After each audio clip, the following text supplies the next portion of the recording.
variety in right triangles today. When you draw an altitude to the hypotenuse of a right triangle, remember an altitude goes from a vertex perpendicular to the opposite side. So if you draw an altitude from the vertex at the right angle to the hypotenuse of the opposite side, you create 3 right triangles. You have the big one, and then you have a small one, and you have a medium one. Okay? And so this right here is your big one. Okay? There's your right angle at C. Then I took the smaller one, ACD, and it's been slid down. Okay? And then the medium-sized one has been slid to the right. Okay? Now, notice in the big blue one that I've highlighted, angle A is my double arc, and angle D is my right angle. Well, what's angle C here going to have to be? It's going to have to be congruent to this single arc one, right? Because the 180 degrees in a triangle. Okay? So that might help you to be able to mark those things. And then likewise, what's this angle C going to have to be? It's going to have to be congruent to the A, the double arc, right? Okay. And so if this is true, what's going to be true about all 3 of these triangles? They're going to be similar by angle, correct? Okay, because all their angles are congruent. You really just have to have 2 of them, but all of them are congruent to each other. Okay. All right. So we're going to talk about how to write the similarity statement here in just a second. The altitude to the hypotenuse of the right triangle divides the triangle into 2 triangles that are similar to the original triangle and to each other. Okay? So I'm going to mark these with arcs just like I did before. I've got my right angle. I'm going to let angle A be my single arc and angle B be my double arc. Okay? Now, if we look within this small triangle here, here's my right angle. This little angle ACD is, how would I mark it? With a double, right? And then DCB would be with 1 arc, right? Okay. All right. So we can look at the arcs to name our similar triangles, or another thing we can do is redraw them so they're oriented to be the same. I'm going to show you both ways. If I looked at the arcs, I have my big triangle, and we're going to do right angle, single arc, double arc. Okay? So if I did right angle, single arc, double arc, that's CAB. And if I did the same thing here, it would be right angle, single arc, double arc. So that would be DAC. And then I would do the same thing here, DCB. Because I would do right angle, single arc, double arc. Because the corresponding angles have to be in the right spots. Now, another thing you could do, and sometimes this is helpful. It's kind of helpful for me because it's hard for me to see it. Here is my big triangle, ACB. This is double, this is right, this is single. Then I take the smaller one, it looks like in this case, and my right angle, I put it in the same spot. My double arc, I put in the same, my single arc, I put in the same spot. And my right angle is at D. And then this is my double arc, which is C. And then I have my medium-sized triangle, where my right angle is here, it's again at D. My double arc is at B, and then my single arc is at C. So what I've done is I've taken all 3 triangles and I've oriented them to be the same. So then I would say CAB, similar to DAC, similar to DCB. Okay? So I just took these and I rotated and flipped until they were all oriented to be the same. Okay? And I put the corresponding angles in the right spot. So that's how I could write the 3 triangles similar. Okay? Here's another one. And they want us to write a similarity statement. Okay? Now, to do that, I probably want to orient them to be the same because then they're going to ask me to find QX. Alright, so again, I'm going to make this a single arc and I'm going to make this a double arc. Okay? And then I take this one, and if this is a single arc, what's this angle PQS going to be? And if this one's single, this one's going to have to be double. And then if this one's double, it's triangle QSR, this one's going to have to be single, right? Okay. So, I'm going to draw all 3 of them. Here is my original. My right angle is right here at Q. This is P, and this is R. Okay? So then here is my medium-sized one. Here is my right angle, which is at S. My single arc is at P, so I want to put it in the same place as the single arc. And my double arc is at Q. Okay? And then I'm going to take my little one. Here's my right angle, it's still at S. My double arc is at R, and my single arc is at Q. Okay, so I've oriented them to be all the same. Okay, and I could do it by looking at the picture, but it's just easier for me to do it this way. Okay, so if I want to write a similarity statement, I would start with one of them, and I've already got them oriented to be the same, so it should be relatively easy. If I did PQR is similar to, how would I label this one? PSR is similar to, and how would I do this one? Oh wait, PSQ. PSQ is similar to, and how would I do this one? QSR. Okay, so there's my similarity statement. All three of those are similar to each other. Now, what do we know about the sides of similar triangles? They're proportional. So now I'm going to go and label what I know here. I know that PQ is 20. I know that QR is 15. I know that RS is 9. And I'm looking for QS. Can I find it? No, not because this is what I'm looking for right here. This piece right here. What'd you say? Oh, 9 over 15 equals x over 20. I'm going to set up a proportion. Okay? So I'm going to do 9 over 15 equals x over 20. So I end up with 180 equals 15x. And divide both sides by 15. 12. Thank you. And so QS is 12. Now, like I told you, this is kind of hard for me to see, and I think it kind of takes a little bit of time to draw that. So I'm going to show you an alternate way that you can find this when you have this scenario. But before I do, we need to talk about what geometric means are.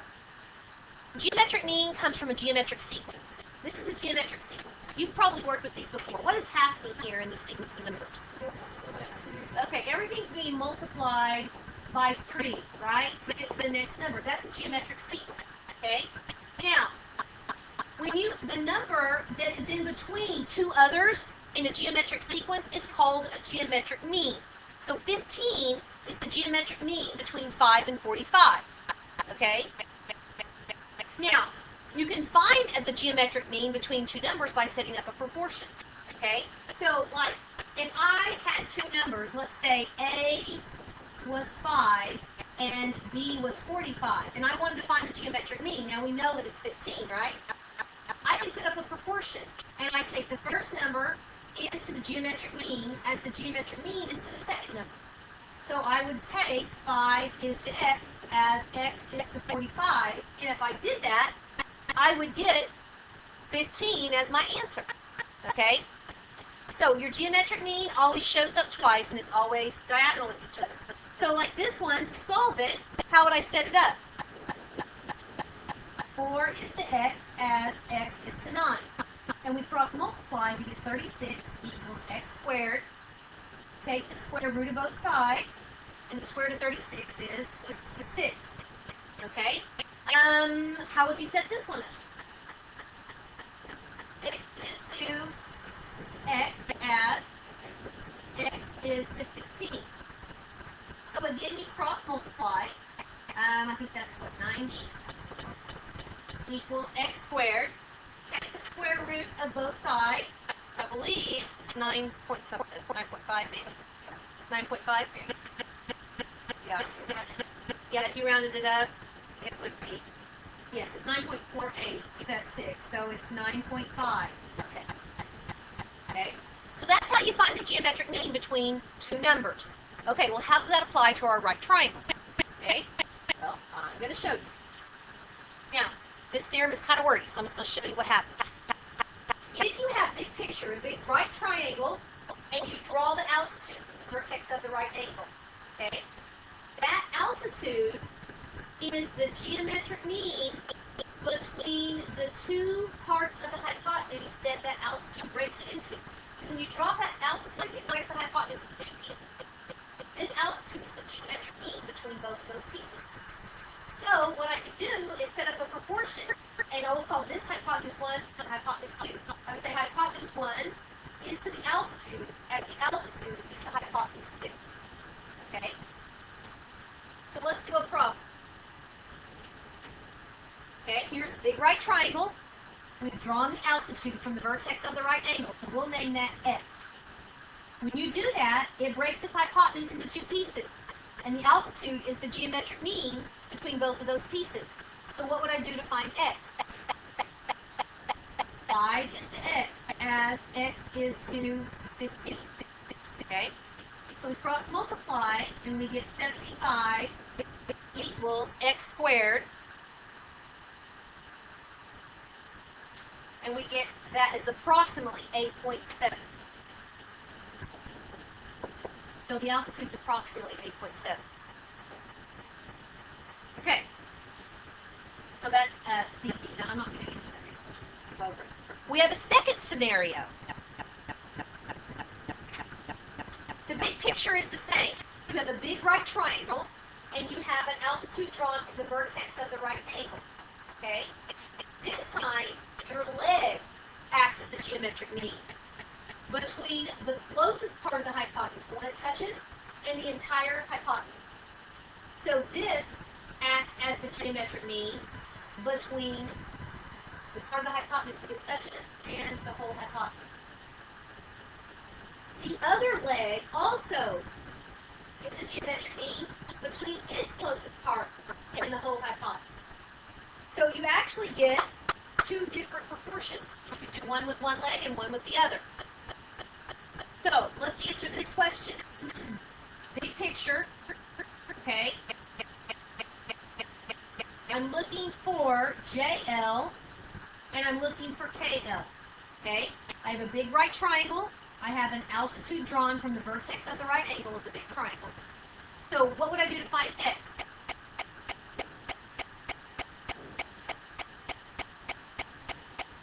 X over what? 24. 24, because it's the whole hypotenuse. So you've got to add the two pieces together, okay? So it's between the whole thing and that piece, okay? So this whole piece here is 24. So we can do 4 is to x as x is to 24. So the closest part is to the leg as the leg is to the whole hypotenuse. So we cross multiply and we take 24 times 4 and we got 96. So we got 96 equals x squared. Take the square root of both sides and we end up with 9.8. Okay, so this one is 9.8. What am I going to do to find the other leg? 20 over y is what? Y over 24. Good. Okay, so we cross multiply again and we have 480 equals y squared. And so we take the square root of 480 and we end up with 21.9.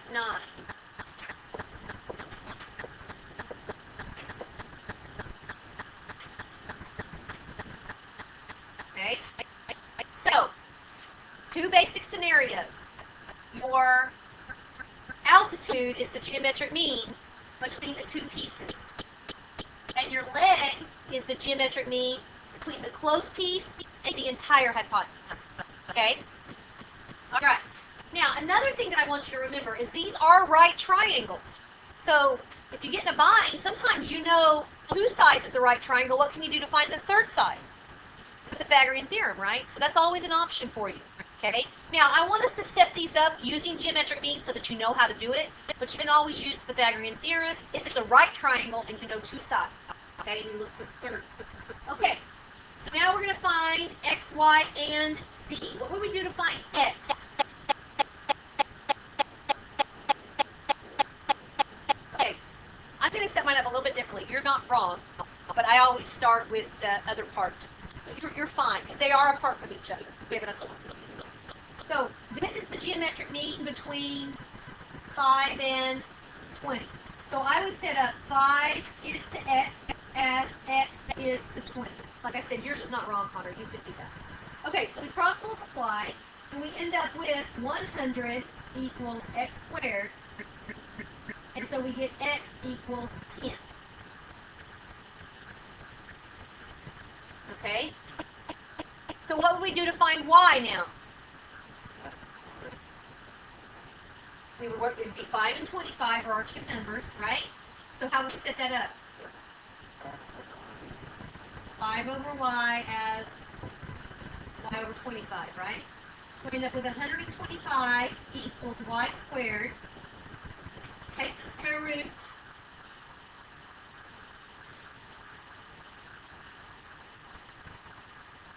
And it's 11.2 for y.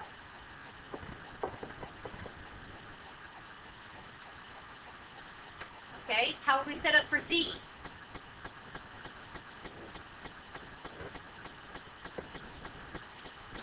Is to z as z is to 25. Good. So I end up with what? 500 equals z squared. And the square root of 500 is 22.4.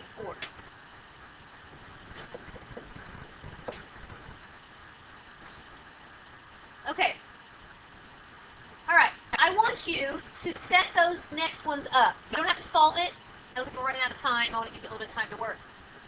Set those up while I pass out your worksheet, and then I want to show you one more thing after you get that set up. Okay.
Yours should look like that. A is to Z and Z is to 25, that's the altitude. And then your leg that's X, 8 is to X, as X is to 33. And then the other leg would be 25 is to Y, as Y is to 33. Okay, now, let me throw a wrench in there. What if I had a right triangle, okay, and I drew an altitude from the right angle, and I told you that this right here was 5, this was 3, and that was X. You have a big right triangle, you have the altitude drawn from the right angle of the right triangle. Taylor.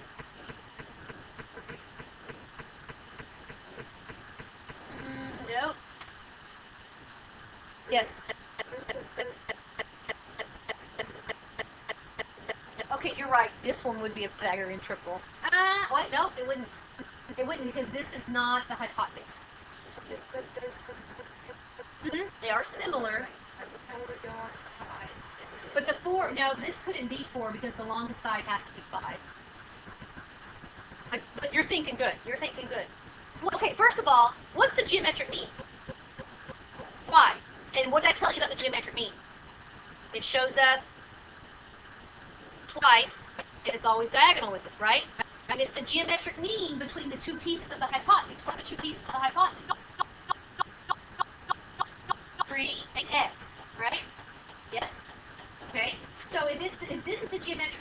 between 3 and x, how would I set that up?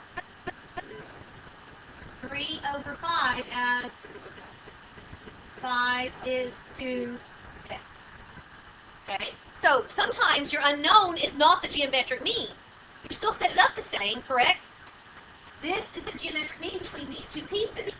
So 3 is to 5 as 5 is to x. It's still the same idea. It's just a different piece missing. Does everybody understand that? Okay? All right.